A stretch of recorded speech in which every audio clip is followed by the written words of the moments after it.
Well, hello, my friends. Hope all of you are doing well today. Welcome to Pensive Politics. I don't know how many of you are in the chat, but for those of you who are here, we're still a little bit early. So for those of you who are here, thank you so very, very much. I appreciate it. I appreciate your viewership. I appreciate your attendance. Let me know if I'm coming through okay, because sometimes these things can be very wonky. But thank you guys so much for being here. I hope you guys are having a wonderful Wednesday. The one of you who are here so far.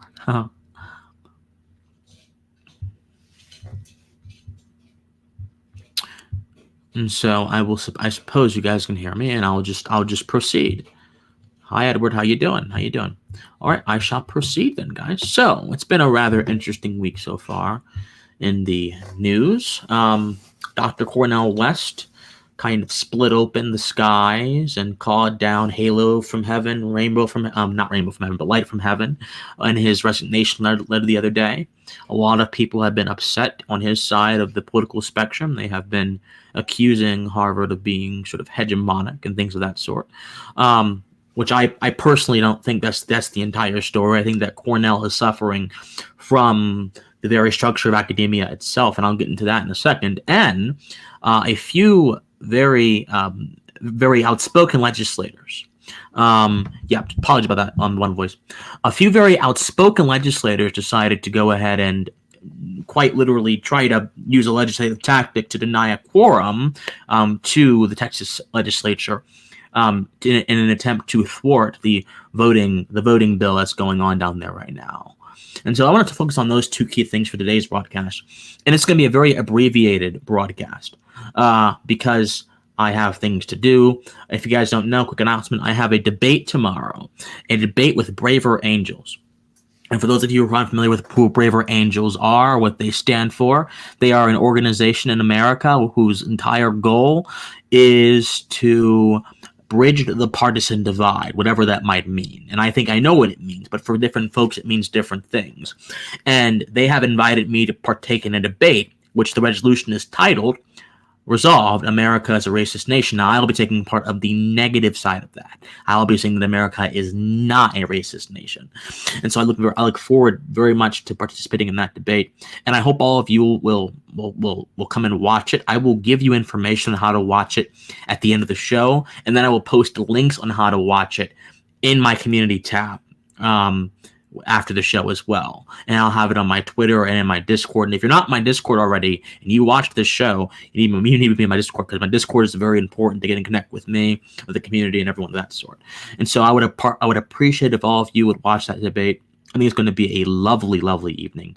We have some very good people involved, Wilfred Riley, a few other folks who are both on the affirmative side and the negative side, who I believe are standing on the ground that there is an objective truth, that there is a logos to the universe that we can access through reason and understand life through. And we're all trying to get there. This is not a debate between postmodernist and modernist. This is not a debate between folks who have very different ideas of what reality is built upon. This is a debate between people who have different conceptions of particular historical occurrences in this country. So again, I appreciate you guys so much. And I shouldn't say this country because I have an audience from everywhere. So I just appreciate you guys so much if you would tune in for that one.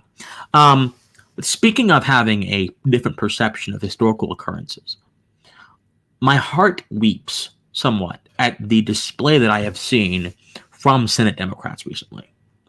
And the display is a little bit disappointing because what I'm seeing is, and for those of you who are not aware of what's going on, let me give you the rundown. In Texas, there is now there's a voting bill that is pending in legislature. It just passed the Senate a day or so ago, despite the fact that a good majority of the Texas Senate Democrats walked out and have been denying this entire thing a quorum over the past 2 days.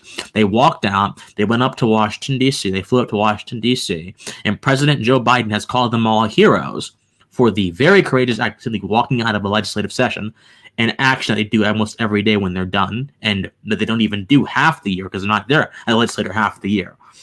And so they went up to Washington, D.C. and did a press conference.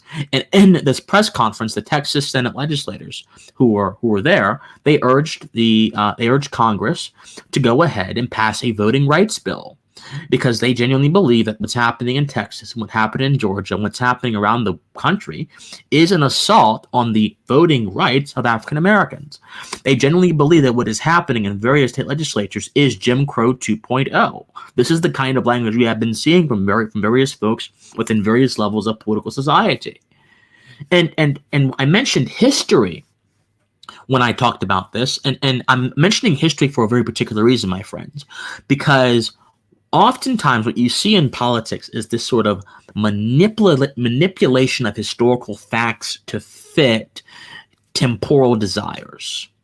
Let me say that again. What you see in politics quite often is the manipulation of historical facts to fit temporal desires. So what exactly do I mean?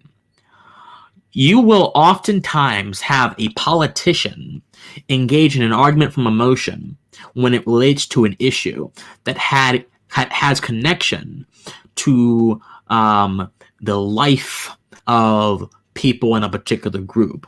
The idea of voting rights, which is really a new idea, well, it's not really new, but how it's being used is really novel, I think. The idea of voting rights is connected to the images of African Americans protesting in the 60s, being hosed, being bitten by dogs, being whipped, being shot, being detained. And so, when you can easily, that's right, the one voice says, anything to get those votes and tug the heartstrings. Exactly. When you can put an argument against the backdrop of history like that, the content of the argument actually doesn't matter very much. When you can say, okay, voting rights were tied at one point in time to the destinies of people in the 60s, you can make a convincing argument that the 60s was not too long ago, and the destinies of people were still impacted by the same thing. Now, a prudent person would require you to justify that with an empirical evidence and justify that with a proper understanding of rights. The problem is they have neither, because the empirical evidence is not showing that these voting bills are anything near Jim Crow 2.0. And what Jim Crow voting laws were like, they would have these tests where they would have these obscure ideas and these obscure facts that most white folks really couldn't even understand, and they would put them as a prerequisite to vote. And if you didn't understand these obscure facts, then you were cut from the voting pool. What they have right now, they're basically saying you don't have to understand any obscure facts. If you have a driver's license or any government-issued ID, we want you to show that ID before you go ahead and vote. And regardless of if you support this or not, there's one thing that is clear. There's no evidence at all, and there's no amount of reasoning that can make these voting laws be anything similar to Jim Crow 2.0. Seriously. There's just none. Because it's not, that is absolutely not the case. But let's talk about the broader philosophical point here. They don't have, I mentioned they don't have any empiricism. They don't have any reason, because reason requires a very solid foundation by which to operate your propositions. My friends, just because people fought and bled and died for something does not mean that something should be taken for granted in its moral correctness. Just because someone is passionate about something, or there was a historical event when something happened, does not mean anything meaningful about the content of that something. And what you're seeing here is an attempt to conflate the two things. The struggle for voting rights should be evaluated on the merits of principle. Let me say it again. The struggle for voting rights should be evaluated on the merits of principle. This is very simple. Very, very simple. Voting being a right has no connection to any one person's struggle. It has a connection to the nature of voting itself. Very simple. So, that's the first thing. This entire discussion is predicated. Oh, Arnon, thank you. Arnon Rona here on YouTube says, keep working hard, Christian. Lunch is on me. Thank you. God bless you, man. God bless you, man. Thank you so much. You're a blessing, my friend. Thank you. So we've established that there's this sort of conflation between historical struggle and moral correctness, which is not evident in the premises of the argument. But now we've also established, or we're going to establish in a second, in a few seconds. Thank you so much, man. Thanks so much. We're going to establish in a few seconds that there is no, that these actions are actually the result of a system, of a political system, which prides these kinds of actions over understanding things in their truest form. See, when people do this kind of silly stuff, we think, oh, these people are just grandstanding and virtue signaling, and they are, but we never consider the why. We never ask ourselves what lies beneath. We never ask ourselves that. Oh, hold on, am I? Anyone else getting playback? I hope you're not getting playback issues. I hope not. In fact, I can fix it. Hold on. Let me do something real quick. I certainly hope you're not. Hold on. Let me do something.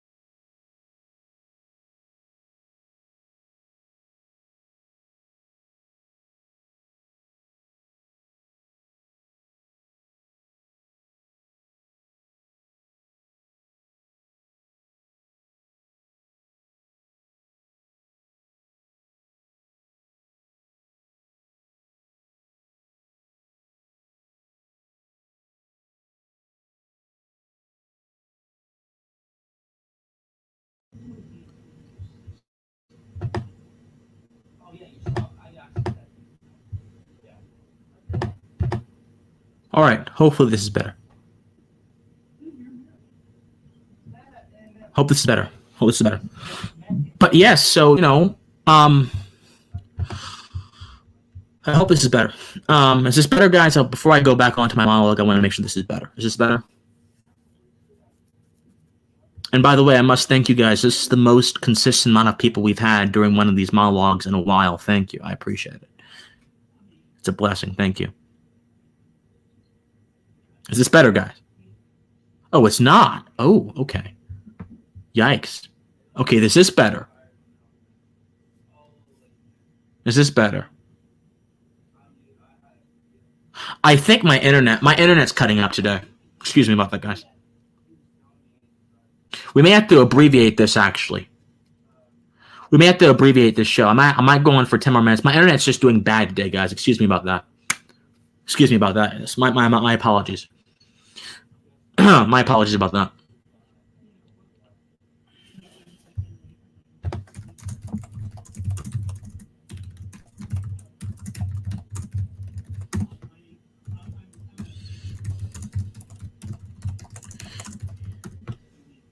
No, there's no TV in the background. Well, yeah. We'll just abbreviate this show. Let me just wrap this up real quick. So there's one thing we got to know about these Texas Democrats, guys.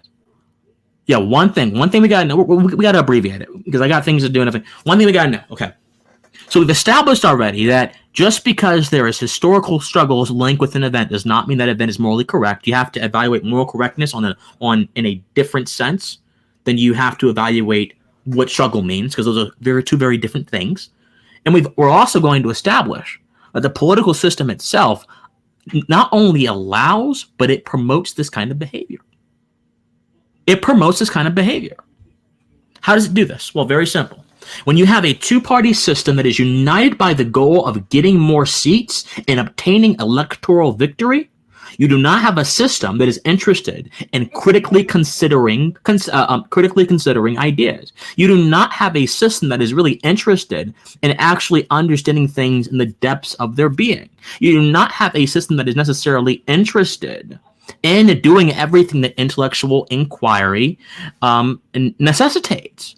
And so when you have a Democratic conference, an entire Democratic conference leaving the state of Texas to go to Washington, D.C., to be praised by Joe Biden, to make a speech and link their struggle to the civil rights struggle, which is really an abominable link because it demeans and diminishes the value of the civil rights struggle and what it meant in that point in history. When you have that happening, you are seeing a political system that is taking advantage of a weak point in people's hearts. A weak point that, as we established before, is already seen in the light of being a vehicle for moral correctness. That weak point, that struggle for voting rights, is being seen as a vehicle for moral correctness.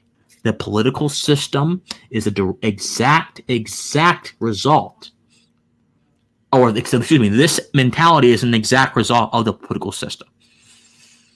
So what does this mean? Because I always say this, and people folks are like, Christian, you never offer solutions. Christian, you never offer solutions. Okay, well, let me offer you a solution. What it means is that we have to phrase our ideas and our understanding of our ideas in a way that escapes the dog and pony minutia of our current political system. In other words, we must demand more from our politicians. How do you do that? Well, there are many ways to do that. Plenty of ways to do that. You can either do it through petitions. You can do it through commenting on their posts. You can do it through making YouTube video. There are plenty of ways to do that. Okay, we got a few chats here. And we're going to end in a few minutes. Okay, guys, my apologies about that. Hey, Shenane says, the two-party system seems to be perpetually split 50-50. They're split, Shenane, but they're split, but they're more similar than you think, Shenane. Ted Cruz was saying that he did research because someone asked him, and those legislators can be arrested. Yeah, well, again, and I'm not, and if I had more time, I would explain why I'm not necessarily in favor of arresting legislators, because I don't see what they're doing as a moral wrong. It's a political stupidity, but political stupidities are not moral wrongs. I would be very scared to live in a world where political stupidities were considered moral wrongs, because then the entire political system and everyone in it would be in trouble, would be in big trouble. I don't, I'm sorry about your name. I can't really pronounce it this day. I'm getting better at it, because I want to live in the future of MLK's dream. Here. The one voice says, reminds me of those that canvass before the UK elections. Anything you want as a voter, they have an answer for, sell you on. Exactly. That's how political marketeering works. That's how it works, guys. It's how it works, unfortunately. So, again, I'm going to abbreviate this show. Excuse me, guys. I'm so sorry. I'm abbreviating it, but I want you guys to do a few things before I go. If I would navigate more if I could right now, but my internet's very shaky right now, so excuse me. I'm going to give you guys the link to the debate that I'm doing tomorrow, and on Friday tomorrow I'll be back with a regular video on Friday. Thank you, thank you so much. Okay, thank you so much. I appreciate it. Thank you so much. Yes, C3PO, I'm sorry. I gotta go. I gotta do stuff today anyway, and I don't want to burden you guys with a show that's technologically inept. We'll get better tomorrow. We'll get better on Friday rather. But so here is the link to the Braver Angels debate. Hold on. Where's the link at? Aha, here you go. The attendee link is right here. But I would also ask you guys, the debate's tomorrow at 8 o'clock p.m. Eastern Standard Time.